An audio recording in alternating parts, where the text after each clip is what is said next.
के नेतृत्व में एक बहुत अहम उनकी योजना चल रही है, मुख्यमंत्री विवाह योजना,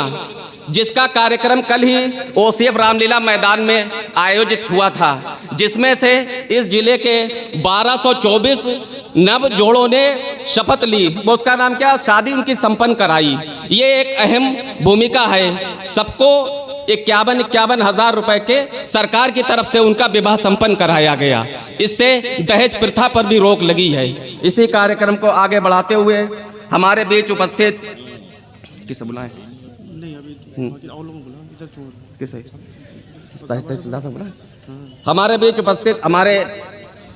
संजय पाठक जी से अनुरोध करते हैं कि माननीय प्रधानमंत्री जी ने जो सपना देखा था कि विकसित भारत संकल्प के विषय में आए और अपने 2 शब्दों से हमें अभिभूत करें। आज के इस भारत संकल्प यात्रा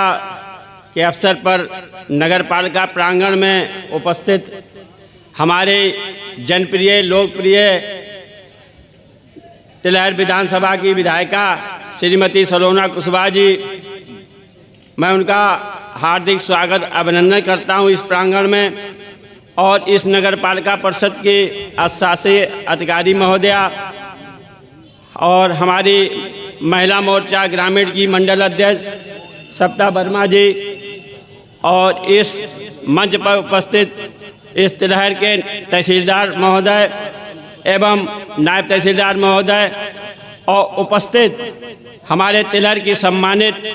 नागरिकगण, माताएं, बहनें, पत्रकार बंधु, आज ये संकल्प भारत संकल्प यात्रा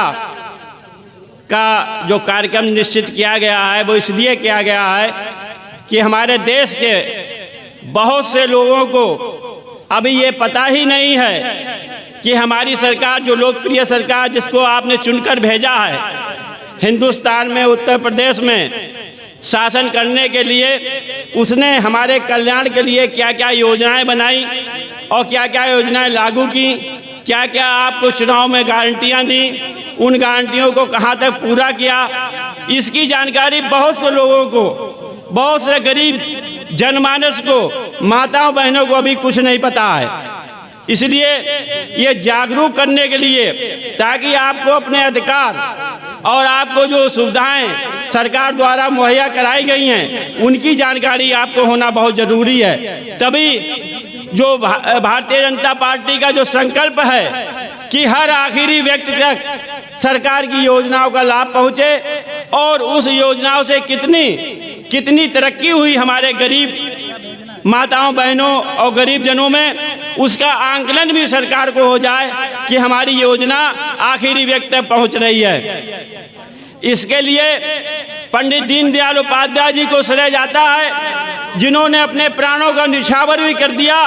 उनका संकल्प था कि वही सरकार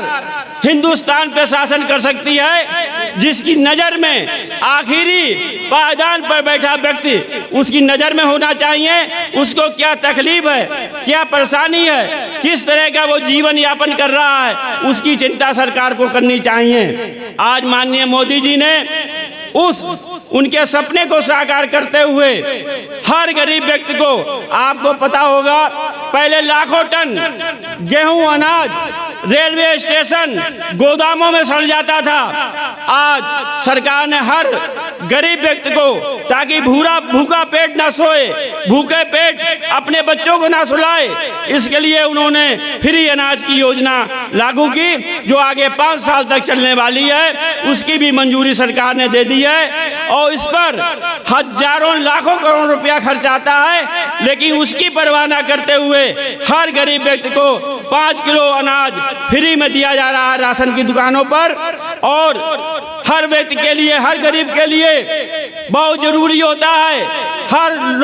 हर सरकार नारा लगाती है कि रोटी, कपड़ा और मकान और चिकित्सा ये जीवन के सबसे बड़े पहलू हैं, सबसे बड़ी समस्या है हर गरीब व्यक्ति के सामने। तो उसके लिए उन्होंने गरीबों के लिए मकान, जो आपको पता होगा कम से कम अब तक 1.5 करोड़ से ज़्यादा मकान आवंटित हो चुके हैं, आवास योजना चल रही है। हर एक के घर पे मकान और लिंटरदार छत, ताकि पानी की बरसात में भीगे अपने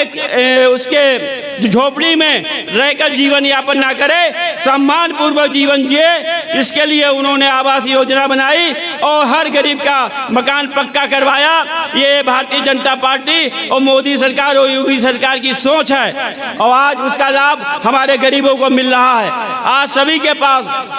लगभग अब पक्की छत है और सम्मान पूर्वक जीवन जी रहा है। दूसरी चीज कपड़ा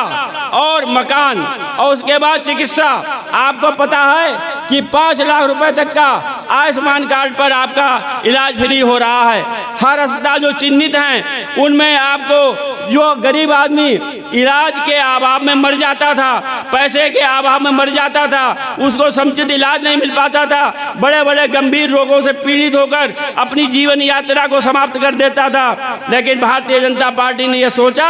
और माननीय मोदी जी ने यह सोचा कि हर गरीब को कैसे इलाज मिले, कैसे उसका समुचित इलाज हो, तो उसके लिए आयुष्मान कार्ड बनवाने का काम किया। और ये सोच देखिए कि घर घर जाकर और इतना व्यापक प्रचार प्रसार किया, तब जाकर हमारे गरीब लोगों के आयुष्मान कार्ड बने और उसका लाभ आज उठा रहे हैं। मैं यहाँ पर लोग बैठे हुए हैं, शायद ऐसा कोई व्यक्ति बचा होगा जिसका आयुष्मान कार्ड ना बना हो और जिसको यदि इलाज में धन अभाव के कारण परेशानी होती थी, उस कार्ड का उपयोग ना किया हो, ऐसा कोई व्यक्ति नहीं हो सकता। करीब करीब अधिकांश लोग उसका लाभ उठा रहे हैं। और तीसरी चीज, उन्होंने जो हमारी ग्रामीण क्षेत्र, शहरी क्षेत्र में गरीब माताएं जो चूल्हे पर रोटी बनाती थी, खाना बनाती थी, उनकी आंखें खराब हो जाती,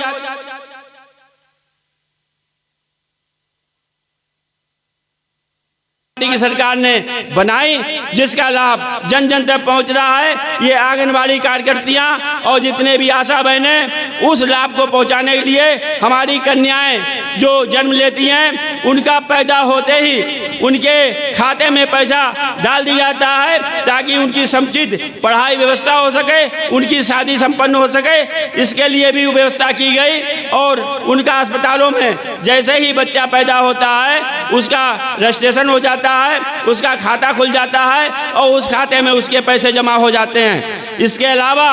भारतीय जनता पार्टी ने आपके लिए, गरीबों के लिए ऐसे ऐसे कार्यक्रम रखे हैं जिससे विकलांग योजना,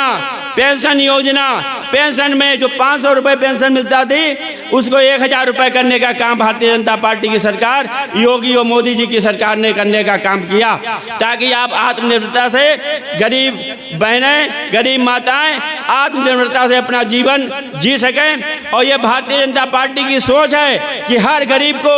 उसको सम्मान पूर्वक जीवन जीने के लिए, उसका जीवन स्तर ऊंचा उठाने के लिए ऐसा काम करा जाए जिससे कि उनकी आमदनी में बढ़ोतरी हो। महिला समूहों का उन्होंने निर्माण कराया, महिला समूहों को बनवाया ताकि बैंकों से पैसा दिलाकर जो हमारी बहनें जो घरेलू कुटीर उद्योगों में लगी हुई हैं, बहुत से काम करना चाहती हैं और आत्मनिर्भर बनना चाहती हैं, उनको बैंकों से कम ब्याज पर, बहुत कम ब्याज पर उनको लोन मिलता है और अदा करने के बाद उनको और लोन मिल जाता है ताकि वो अन्य महिलाओं को जोड़कर समूह बनाकर और उनका जीवन स्तर उठाने का काम करें और आत्मनिर्भर बनने का काम करें। बहुत सी योजनाएं हैं जिनको गिनाते गिनाते शाम हो जाएगी, लेकिन वो योजनाएं खत्म नहीं होंगी। और उसके अलावा भारत को सुदृढ़ करने के लिए, गुलामी मानसिकता को खाड़ फेंकने के लिए जो भारत में संकल्प यात्रा के माध्यम से आपको ये अवगत कराना है कि ये भारत भूमि है, ये भारत भूमि में कोई भी व्यक्ति अब गुलाम नहीं रहा। अंग्रेजों की गुलामी से निजात मिलने के बाद आज आप स्वयं, आप भारत के नागरिक हैं, आप पास इतने बड़े अधिकार हैं कि आप बड़े से बड़े तानाशाह को भी उखाड़ कर फेंक सकते हैं। आपके पास इतनी ताकत है कि आप हर व्यक्ति को इतना अधिकार मिला हुआ है कि हर बड़ा आदमी भी आपके आगे झुकने को तैयार है। जब चुनाव आता है तो बड़े से बड़ा आदमी, बड़े से बड़ा ताकतवर आपके दरवाजे पर खड़ा होता है और आपसे गुहार करता है कि आप मेरे पक्ष में मतदान करें। लेकिन मतदान करते समय आप लोग ये भूल जाते हैं कि कौन हमारे लिए हितकर है, कौन हमारे लिए लाभकारी है, कौन हमारे विषय में सोचता है, कौन हमारे कल्याण की बात करता है, कौन हमको आगे बढ़ाने की बात करता है। मैं बताना चाहता हूं कि आज आप लोग इस भारत संकल्प यात्रा के माध्यम से हर विषय पर आपको सोचना और समझना और आपको जागरूक करने के लिए एक कार्यक्रम चलाया गया है, ताकि हर व्यक्ति ये समझ सके कि हमारे अधिकार क्या हैं, हमको सरकार सुविधा क्या दे रही है, हमारे लिए कल्याण की कौन सी योजनाएं हैं, हम किसका लाभ उठा सकते हैं, हम कौन योजनाओं पर चलकर अपने जीवन स्तर को ऊंचा उठा सकते हैं। इसके लिए बहुत ही ये विस्तृत कार्यक्रम है, पूरे देश में चलाया जा रहा है और हर विभाग इसमें जुड़ा हुआ है। हर विभाग के लोग इसके कार्यक्रम को सफल बनाने के लिए जी जान से जुड़े हुए हैं। मैं इसके लिए बधाई देना चाहता हूं इस नगर पालिका परिषद के शासी अधिकारी महोदया, उनके स्टाफ को और सभी सभासदगणों को कि उन्होंने बड़े ही तन मन से लगकर इस कार्यक्रम को सफल बनाने के लिए जी तोड़ प्रयास किया और ये कार्यक्रम आज आपके बीच में पूरी सफलता के साथ संपन्न हो रहा है। और इसके लिए मैं माननीय विधायिका जी को धन्यवाद दूंगा कि माननीय विधायिका जी जो दिन रात हर एक के दुख दर्द में खड़ी हो जाती हैं, आपने आप कोई भी बुलाता है उसके दरवाजे पे पहुंच जाती हैं, उसका सम्मान बढ़ाने लिए पहुंच जाती हैं। ऐसी आपने जनप्रिय लोकप्रिय विधायिका को चुना, जिसकी वजह से आज कोई भी घर कहीं भी तकलीफ होती है, कोई भी दुख दर्द में होता है, अगर उनको याद करता है तो वो तत्काल हर कार्यक्रम छोड़कर उसके दरवाजे पर पहुंचने का काम करती हैं। ऐसी आपने विधायिका को चुना, इसके लिए मैं तिलहर की जनता को भी साधुवाद देना चाहता हूं, धन्यवाद देना चाहता हूं कि आपने अपनी ऐसे ही कैंडिडेट को चुनना चाहिए जो कि आपके दुख दर्द में शरीक हो सके और आपके लिए कल्याण के कार्यक्रमों में सहभागिता करे, आपके कल्याण के कार्यक्रमों के लिए पूरी योगदान दे और आपके कल्याण के कार्यक्रमों के लिए हर समय तत्परता से लगी रहे। ऐसी विधायिका को आपने चुनकर आपने बहुत ही अच्छा काम किया और आपने उस तानाशाही को खत्म किया जो भूमाफियागिरी क्या करते थे, जो जमीनें हड़पने का काम किया करते थे, जो दौलत बढ़ाने का काम करते फिरते थे। ऐसे लोगों को आपने हटाकर और इस तिलहर के नगर को विकास से जोड़ने के लिए माननीय विधायिका जी को चुना। इसके लिए मैं आपको धन्यवाद दूंगा और मैं माननीय विधायिका जी से अनुरोध करूंगा कि ये तिलहर नगर पालिका सबसे पुरानी नगर पालिका परिषद है। यहाँ पर आज़ादी का पहला झंडा फहराने वाले